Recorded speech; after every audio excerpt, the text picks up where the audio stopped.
Hapo zamani za kale, kulikuwa na kijana mmoja mwenye akili nyingi na ubunifu wa hali ya juu, aliitwa Baraka. Alizaliwa katika kijiji cha maji safi. Kijiji kilichokuwa kando ya jangwa lenye changamoto nyingi za kijamii. Kijiji hicho kilikuwa kimepitwa na maendeleo ya kisasa na wakazi wake walikuwa wakiteseka kutokana na ukosefu wa maji safi, huduma za afya na elimu ya kutosha. Baraka alikuwa tofauti na wenzake kwani alikuwa amezaliwa kutoka familia ya kimaskini na alikuwa na maono mazuri. Tangu akiwa mdogo, alikuwa na shauku kubwa ya kutatua matatizo yanayozunguka familia yake kwa njia za kiubunifu na hasa kwa kutumia teknolojia. Siku moja Baraka alishiriki maonyesho ya shule yake ambapo aliona mashine ya kisasa inayotumia nishati ya jua. Alivutiwa na ubunifu huo na kujiambia kwamba siku moja atatumia teknolojia kuboresha maisha ya watu wake, hasa kijiji chake cha maji safi. Hii ilikuwa mwanzo wa safari yake ya uvumbuzi. Alipokuwa sekondari, Baraka alikuwa mwanafunzi wa kipekee aliyependwa na walimu na wanafunzi kwa sababu ya bidii yake na maono yake makubwa. Alijitahidi sana ili aweze kusaidia jamii yake na kijiji chake. Alikuwa akiandika maoni yake katika daftari lake la ndoto ambako aliandika mpango wa siku zijazo wa kuboresha kijiji chao. Baraka aliamini kwamba teknolojia ilikuwa na uwezo wa kubadilisha maisha ya watu, hasa wale walioko pembezoni mwa maendeleo kama kijiji chao, kwani hawakuwa wamepata maendeleo yoyote na walikuwa wamebaki nyuma sana. Baada ya kumaliza masomo ya sekondari kwa alama bora, Baraka alipata ufadhili wa kusoma uhandisi wa mazingira na teknolojia ya nishati mbadala katika chuo kikuu maarufu.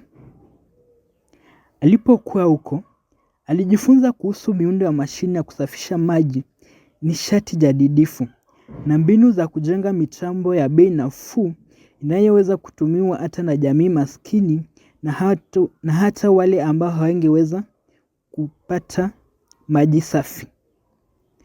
Baraka aliporudi kijijini, alianza kutekeleza mpango wake wa miaka mingi. Alianzisha mradi wa kusambaza maji safi kwa kutumia teknolojia ya nishati ya jua. Mradi huo ulijumuisha ujenzi wa visima vya kisasa vilivyo na pampu za nishati ya jua na mifumo ya uchujaji wa maji. Kila familia kijijini ilipewa mtambo mdogo wa kuhifadhi na kuchuja maji kutokana na maono haya ya Baraka. Zaidi ya hayo, Baraka alianzisha kituo cha mafunzo ya teknolojia kijijini ambapo vijana wengi walijifunza mbinu za uvumbuzi wa teknolojia na matumizi ya nishati mbadala. Alitoa mafunzo kuhusu jinsi ya kutengeneza vifaa nishati jadidifu kwa kutumia vifaa vya ndani.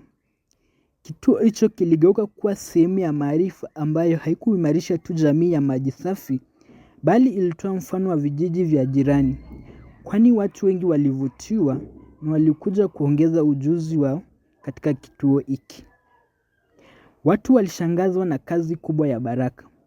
Jamii ya maji safi ilibadilika kabisa. Magonjwa yaliyosababishwa na maji chafu yalitoweka. Wanawake walipata muda wa kushiriki shughuli za kiuchumi na watoto walipata fursa ya kuhudhuria masomo yao bila kuhangaika kutafuta maji. Baraka hakusimamia hapo.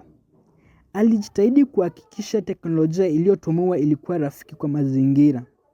Alifanya utafiti kwa kutumia teknolojia kuhusu jinsi ya kutumia taka za kijiji kuzalisha gesi ambayo ingetumika kama nishati ya kupikia na kuendesha mashine ndogo za kilimo. Mradi huo ulisaidia kuboresha kilimo cha kijiji na kuongeza mavuno ya mazao katika jamii yao. Kwa juhudi zake, Baraka alipokea tuzo nyingi za kitaifa na za kimataifa. Lakini zaidi ya tuzo, Baraka alifurahi kuona kijiji chake kikichanua na jamii yake ikianza kutembea kifua mbele. Kijiji cha maji safi kilikuwa mfano wa bora wa maendeleo kupitia teknolojia. Na Baraka alibaki kuwa ishara ya matumaini kwa vizazi vijavyo. Na hadithi hii inatufundisha kwamba kutumia maarifa na moyo wa kujitolea, kila mtu ana uwezo wa kubadili hali ya maisha ya wengine. Ubunifu wake si tu uliwasaidia wakazi wa maji safi, bali ulitoa matumaini mapya kwa jamii nzima.